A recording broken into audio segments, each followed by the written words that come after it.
you knew you were going to face some injuries. Obviously, playing a violent sport like this, how do you feel a week into camp health-wise? Okay, still have a couple things that have come up like always, but so far it's typical camp. Corner is, Plus, I know in spring you said depth on the offensive line was your biggest concern. Is depth at corner now your biggest concern, perhaps? I mean it's top three. Yeah. We need to make sure we're building depth there. And we certainly have some candidates there. A couple guys bumped and bruised, but hopefully we get them back soon and keep working. Last one for me. I know you don't want to get specific about injuries, but none of those are long-term to the corners? Correct. Okay. Yeah. Right behind him, Cleveland.com, Stephen Means. Ryan, I know we asked you about Cam Brown last week. I just wanted to get update. How is he still moving along with fall camp? Yeah, he's good. Just had a little tweak, but he's first couple of days of practice looked really good. So looking forward to getting him back out here in the next couple of days. And do you feel like that wide receiver rotation is coming together outside of Jackson, like Marvin and Mecca and Julian, how those guys been holding? I think they're all competing out there. Yeah, I mean, I think that we'll have a good rotation of guys out there. Appreciate their physicality on the perimeter and their professionalism day in and day out. So good first week. Right behind him, Dan Hope, 11 Warriors. Yeah, Ryan, it looks like Cam Brown was doing some stuff, but not everything. Is he still on a pitch count with you guys? Right now he is, yeah, and hopefully he'll be off that pitch count pretty soon. How do you kind of manage that? What's kind of a concern that you guys are trying to manage there? Well, when you come back from a procedure, you want to make sure that first off they're healthy enough to do it, but then also, even if they are healthy, you have to make sure you're bringing them back the right way. You can't just throw them in there. All of a sudden, something else will show up. So it's a combination of making sure that he's recovered, but then also making sure you're building him up the right way. Front row right, Joey Kaufman, Columbus Dispatch. Ryan, any update with Parker Lewis? No, not yet. Not that I know of. No. Any timeline or? Well, we're hoping soon to find out. Hear something. I have not heard anything. So. And looked like Caleb Brown's been returning punts. What have you seen from him? He's just getting going here. He's somebody that has that skill set. So, we're going to try to bring him along there. We've had a few guys, probably have 3 or 4 guys back there. Jackson being one of them, and Cam Martinez, Mecca is back there, and then Caleb is learning. Last one. Jim said the other day that Cam Martinez was in Johnson. We're getting some cross training at corner as well. What do you like about their skill set? Is that a real possibility to help you out with depth there? Yeah, well, they both have cover skills, and the position that they play, they have to do a lot of covering. So, I mean, every time they're out there, they're learning that skill of playing man-to-man and covering guys, and and that says a lot about their skill set. So, yeah, I mean, the more versatility they have, the more they can do, and the more valuable they are to the defense. Over here, front row right, Austin Ward, Rivals, 97.1 The Fan. Thanks for letting us watch practice, Ryan. Let's say you have an inside period and the defense stuffs the run. Are you more encouraged by what you see defensively or worried about your offense? Well, that drill right there, literally what we do is we just go right across the board and we look at the one-on-one drills or one-on-one matchups. And we just look at fundamentals. We look at pad level. We look at hand placement. Certainly, both sides want to win the drill. More importantly, that drill in particular, that's why we don't have everybody over there.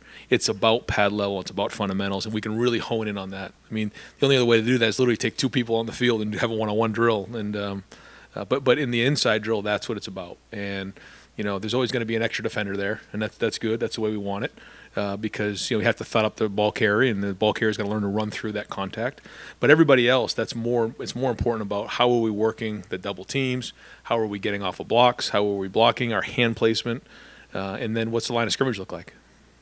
When you look at the big picture overall for a week, do you feel like one side of the ball is ahead of the other at this stage? Well, I think the guys on offense have been in the system longer. But in terms of the intensity, the energy level, I think that both sides are really into it. We had a really good red zone day, and the guys were going back and forth. Defense created a turnover too, got a bunch of stops. Offense scored a little bit, so it was back and forth, and that's what you look for. And so again, starting to get towards the middle of camp now, which is great. Those grind days, and the more we can make each other better, I think it's good. But I think our guys are becoming more and more comfortable with the language, with the system, with the scheme, and that's encouraging. Far left, third row, Bill Landis, Rivals. Got it. Good job. Ryan, I guess two questions on Lathan Ransom. One, are you like shocked that he's out there seemingly able to do everything at the moment? And two, just kind of how has he shown up here through the first 7 practices? He's had a very good summer. He's shown up for sure. And yeah, I mean, it says a lot about Lathan's ability to recovery, the work he put in with Stu and Sean Barnhouse and everybody in the training room. And it's good to see him. We're certainly keeping an eye on it. You know, every day we kind of have a watch list of guys that we keep a close eye on to make sure that they're good. But he's been able to handle it, and says a lot about him. And Jim the other day was talking about just, I guess, how pleased he is with the defensive line. I know you've not had pads on for very long, but the time that you had them on, have you sort of felt the presence of that group the way you would like to going into the season? Yeah. There's definitely been signs to see that's what we want. Tenacity, pad level, bunch of guys getting after it, nastiness. That's what we need, and our depth's going to be important. And now, can we sustain it over an extended period of time? That's going to be the key, because they've shown they can do it. They've shown they can do it, both sides of the ball up front. Now, how do we build that callous, that toughness, that saltiness that's going to carry us through a game and through a season? That's what we're building now. But there have been absolute signs that we can do it, so that's encouraging. Third row right, Jacob Bench and the Lantern. Hey, Ryan, we're going to talk to the linebackers this week, and Steel Chambers being one of them. He's got a year now playing linebacker, and Jim Knowles said he has some of the most confidence in that linebackers room. From your vantage point, seeing how he went from running back to linebacker, how has his confidence grown? Just what do you think about that? Yeah, I think, last year was an interesting season. You know, there was there was some highs, there was some lows, and so a lot of things went on last year. But still, when you sit back and look at what he did, I think it was around this time last year in the summer where he moved from running back to linebacker, and then played a good amount last year. So said a lot about him as a person and his ability to throw himself right into the fire and just not afraid to fail and just go. And now with a year under his belt of playing the position, I think now it gives him his chance to be his best version of himself and play his best football. And so I think his ability to diagnose plays is even better than it was at this time last year for sure. And then just watching practice today, Sonny Styles getting some reps out there, and I think Knowles even referenced him as maybe a secret weapon. Just from your vantage point, how has Sonny Styles looked this preseason? Well, for somebody who's supposed to be in high school right now, he's doing darn good. And it's hard when you come in the summer and you're supposed to be, in high school and working with your high school teammates, and he's in there at Ohio State battling at practice. But in the opportunities he's had to compete, he's shown that he's got toughness and his ability to get coached. I mean, he's getting coached pretty hard, and he takes it, and he works to get better. He's got a great look in his eye, and he's off to a wonderful start. Second row middle, Nathan Baird, Cleveland.com. We talked to Zimachowski the other day. He referenced I guess back in the end of the spring, maybe kind of a meeting you had with you and I guess Justin, and where you kind of talked to him about an opportunity that was ahead of him. Maybe not this year, but coming up as soon as next year. What did you try to communicate to him? Well, that anytime you're trying to build an offensive line, try to find 5 guys, then you try to find 6, 7, 8. And if you can get to 9 or 10, then you feel decent about your depth. And he was in that conversation. Is that we need him to be 6, 7, or 8, and we got to feel great about putting him in a game. In the first game against Notre Dame, so that's the challenge for him. Sometimes when you're a young offensive lineman, you just kind of put days in front of days until you realize, like, once you're in the game, it gets real. And so, constant conversation just about what the expectations are. If you had to have a second left tackle for that first game, is that him right now? Do you think you'd have to go somewhere else? We're still trying to figure that out. I mean, between he and Josh, they're working really hard to become that third guy. Josh is coming off that injury, and so he's working to get better. Those guys are both working every day, and that's the goal for both of those guys. And hopefully it can be both of them. So that's why we're practicing. Something in particular you guys like long-term about Zen? Yeah, his athleticism for sure. Just, when you're looking at him, it's a guy who moved to offensive line pretty late in his high school career. So has the athleticism, intelligence, all those types of things. Just needs to continue to put days on days and get that feeling of being an offensive lineman and having a block against, some really good players on the other side of the ball, and that's really what offensive linemen do. They run into human beings for every day, and you have to get used to that. That's not something you just wake up and do when you're born. You have to practice, the hand placement and just grinding and having the grit and toughness to show up every day and just be physical. And I think that's what he's working on. Far right, Adam King, WBNS 10 TV.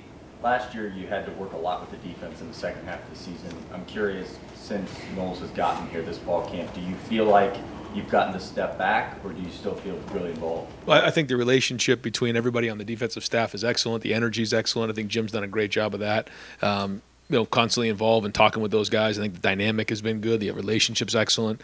But at the end of the day, during our conversations, the idea was for him to be the head coach of the defense. And so certainly a lot of back and forth. Jim's excellent to work with.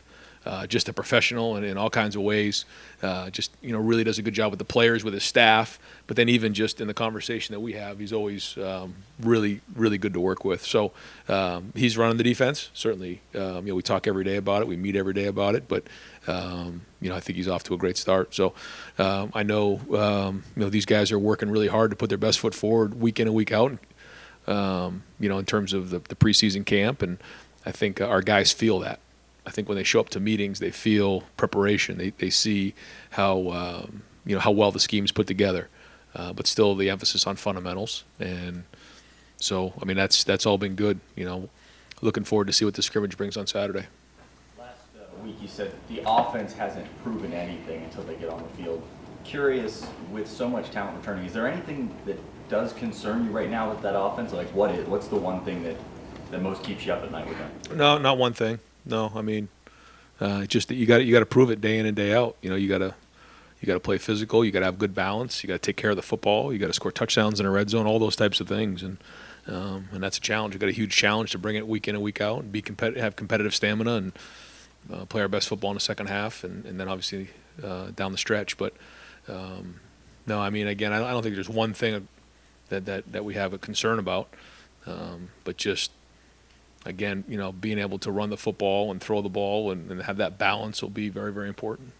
Fourth row right, Tony Grubman, Buckeye Huddle. Ryan, Jim said that Steele Chambers, Tommy Eichenberg had really taken control of that linebacker room. How confident were you this offseason that was going to happen? You don't know till you get out there, but you can see it in their eyes, just a different approach, different look in their eyes. When you've never played that position like Steele did, if you haven't started a game like Tommy hadn't going into that game, and they weren't the only ones, there's just a different look. There's doubt. That's just the way it is. You're just not sure. Certainly the guys play with confidence, but there's just that feeling naturally. CJ going into the game, you're just not sure. They've done it now. They've made mistakes. They've had success. They've done those types of things. And, first time you do something, the first time you ride a bike, you fail. You fall off. How quickly do you get back on? You fall again. But then eventually you learn how to ride a bike. And I think the more experience that we got last year, the better going into the season. So seeing a different look in their eye, they both had a really good offseason. That room's had a good offseason. I think their relationship with Jim in that meeting room has been excellent too. So, we'll see. I know you have to look at the tape. J.K. Johnson had a couple of plays today. Jair Brown being silver bullet of the day. Seems like you're getting guys to step up while you're having these injuries. Are you happy with that? Yeah, absolutely. And it's good to see those guys step in there. Seeing Cam Flash, Jair got his black stripe off the other day. That was great. J.K. Johnson's had some good days out there. It's been good to see them compete. And again, the whole idea here at Ohio State is that you're playing against really good players on each side of the ball. And you feel like, if those guys can cover Jackson, that they can feel confident going into the season knowing that they played against really good players. And the same thing up front, if Paris and Dewan can block, Zach and Tyler and JT and Jack, then and vice versa, if they can get to the quarterback against those guys, and that's good work day in and day out. And as long as we take care of each other and stay healthy, then we're going to be sharp going into the season. Right behind Tony, Spencer Holbrook, Letterman Row. Ryan, when you're out there coaching Trey and CJ and Jackson, is it almost more fun this year to be able to nitpick those guys rather than last year when you were just trying to get them up to speed and get them to learn the offense? For you as an offensive guy, how much fun is it for you to just be able to nitpick those guys and just look at the very little details? Yeah, well, guys play in the NFL for 10, 15 years, and so they're always trying to improve on things. It's a different type of approach.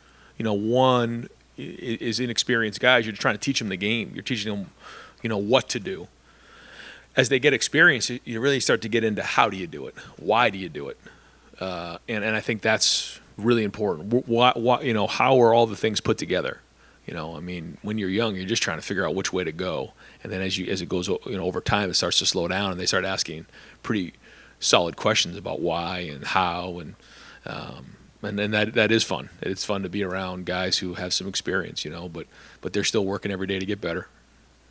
And then Mike Hall and Evan Pryor, guy on each side of the ball that redshirted last year, and now they seem like they're really starting to push for some roles. To see a guy on each side like that take full advantage of a redshirt the way they did and really start to show things this year, like, how encouraging is that for you? Both guys really focused on their development. Mike Hall really worked hard last year to develop and showed up every day and worked and has worked his preseason. And when you focus on your development, then the payoff in the end is going to be awesome. And same thing with Evan Pryor. He's focused on that. He stayed positive, and so both of those guys are really developing, and that's been their focus. So in the end, it's going to really pay off for both of those guys. Front row middle, Bill Rabinowitz, Columbus Dispatch. Ryan, you've not released a depth chart. I'm sure you probably won't. But if you were to have one, I'm guessing there are not a lot of starting battles that are true starting battles. I mean, the defensive line, you're going to rotate so Sure. many guys, it probably doesn't matter. But in your mind, how many starting jobs are really up for grabs, even 1 week into camp? Yeah, I mean, probably just a handful, like you're saying. But I think there are some positions that we're going to play. We're going to rotate guys and play multiple guys at those positions for sure. But there's a lot of experience coming back, so that's good. Yeah. Where are those true starting battles? I mean, offhand, I'm just trying to think. Yeah. But those guys are doing a good job. I mean, starting to really see what that's going to look like. Really good to see. The way that Cade and Mitch and some of the guys have really worked to be physical and work their hands and guys you can rely on to do their job. I mean, really good there. But we're going to rotate at a lot of the other positions. So. Yeah, I don't know. Like I was saying last year, even with Chris and Garrett, they took the majority of the reps on the perimeter. We're gonna let those guys rotate a little bit because they deserve to play, and it'll be like that, like you said, in the D line and some of the other positions. And you said earlier when asked about the offensive concerns or questions, not one thing. Does that basically mean not a thing, or not one thing that I'm concentrated on, but there are some concerns? It's not even concerns. It's just how fast can we get better? How much better can we get? The things that we need to work on, and it's just the fundamentals. It's hand placement. As Pat keeps saying the same thing, pad level, and going back to those types of things.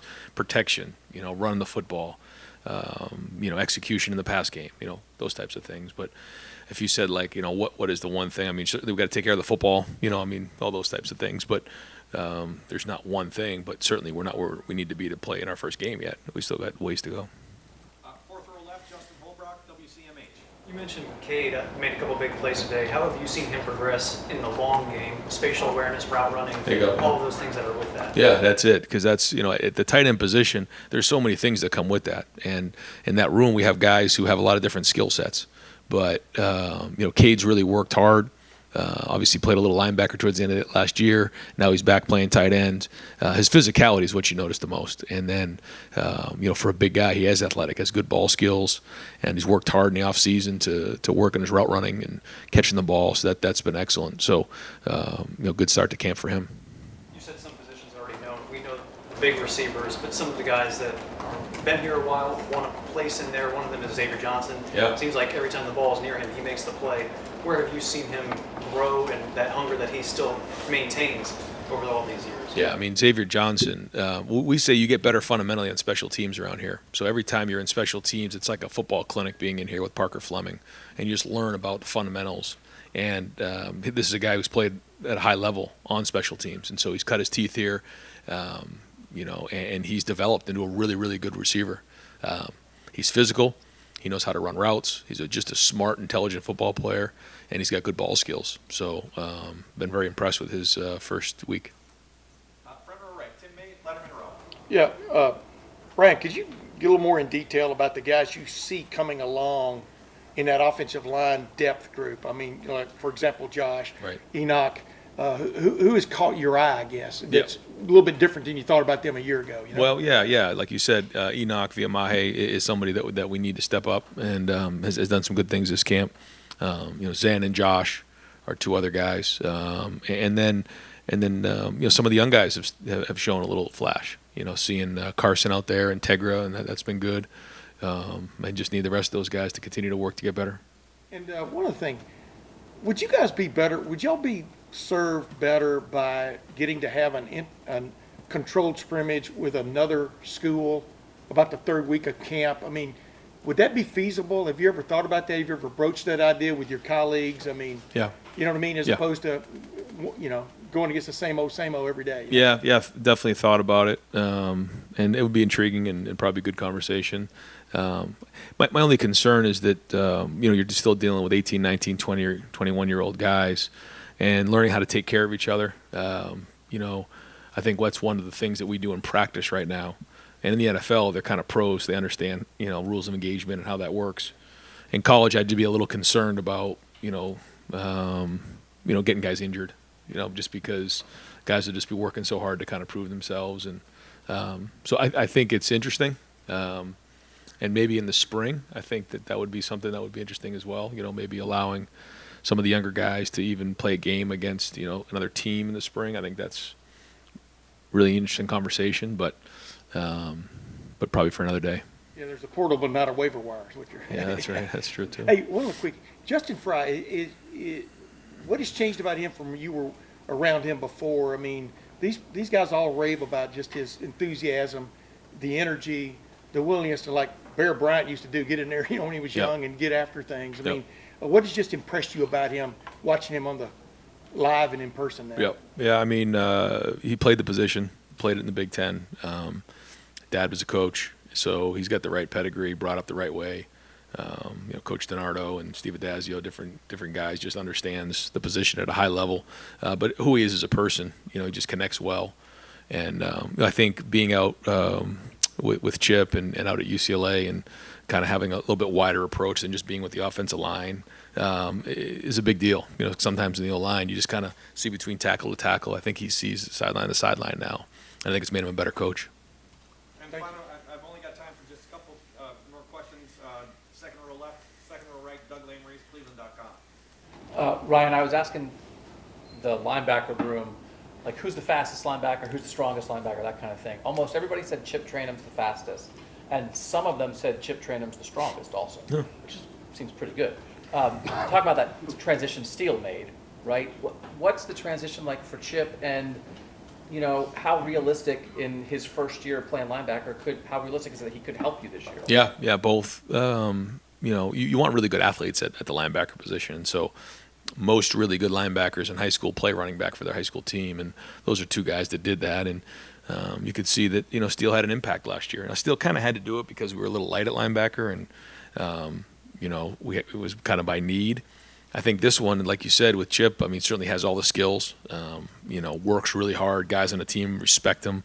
He plays hard. He is tough. He has all the skills. So it's just getting more and more reps and playing. And as soon as we feel like he's ready, he'll go play. Just watching Emeka Egbuka move around with the ball, he just looks dynamic a lot of the time with the ball in his hands. Year two, big pedigree. Like what's he have to do to really make an impact for you guys this year? Just keep doing what he's doing. I mean, he made an impact for us last year on special teams as a freshman. Certainly returning some of those kicks, the big one at the end of the Rose Bowl. But he's really intelligent. He's really sharp. His work ethic's off the chart. His toughness is off the chart. Ball skill's really good. If he just keeps putting days in front of days, he's going to have a really good year. And G. Scott's another guy that I think a lot of fans are intrigued with the physical transformation. How close is he to? Can he help this year, or is it still sort of in transformation mode for him? Well, I think when you play the tight end position, there is a transition there, and certainly he's willing, to block inside and do those types of things, and so he's flashed for sure, and he's just grinding right now in the preseason to try to get better and earn some reps out there, and there's certainly been really good signs out there. Yeah, so. But when you're dealing with that position, there's a lot of skills to be done. I mean, you got to be able to run block, you got to be able to protect, you got to be able to run routes. There's a lot there, and so just grinding every day, and then in a couple of weeks we'll come up for air and try to figure out roles into the season and where that goes. And over here, final questions, far right, Clay Hall, WSYS. Do you have a Notre Dame period every day? If not, when will you begin to transition? When does the install quit and the? Yep. Yeah. I mean, this week right here is just all against each other, and we'll go scrimmage on Saturday. And the whole idea is that after this week, we felt like we could check off some boxes of get a better fundamentally toughness, did some tackling against each other. As we come into next week, then we kind of go to the next phase, and over the next 2 weeks, you start to introduce some of those types of things. But right now, it's just against each other and really heavy in fundamentals. Great. Coach, thank you very much. Thanks, guys. Yeah.